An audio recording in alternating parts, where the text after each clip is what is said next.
অসহযোগ আন্দোলনে জেলায় জেলায় বিক্ষোভ সংঘর্ষ। সিরাজগঞ্জের এনায়েতপুর থানায় 13 পুলিশ সহ নিহত অন্তত 91। সারা দেশে 300 পুলিশ সহ আহত বহু মানুষ।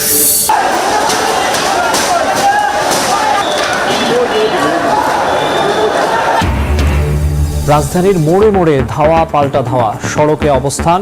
বঙ্গবন্ধু মেডিকেল বিশ্ববিদ্যালয়ে গাড়িতে আগুন ভাঙচুর, ধানমন্ডিতে পুড়িয়ে দেওয়া হলো ভবন।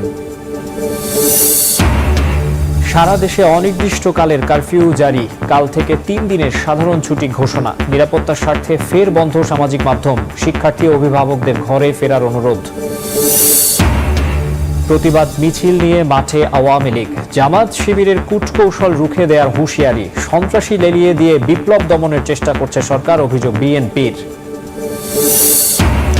এবং আন্দোলনকারীদের ওপর পুলিশের গুলি বন্ধ চেয়ে হাইকোর্টে রিট খারিজ। আইন শৃঙ্খলা রক্ষা বাহিনীকে আইনি নির্দেশনা মানার আহ্বান।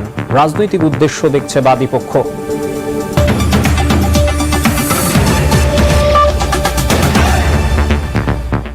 বগুড়ায় 4 জন করে, পাবনা, কিশোরগঞ্জ, সিলেট, মুন্সিগঞ্জ, শেরপুরে 3 জন করে, মাগুরা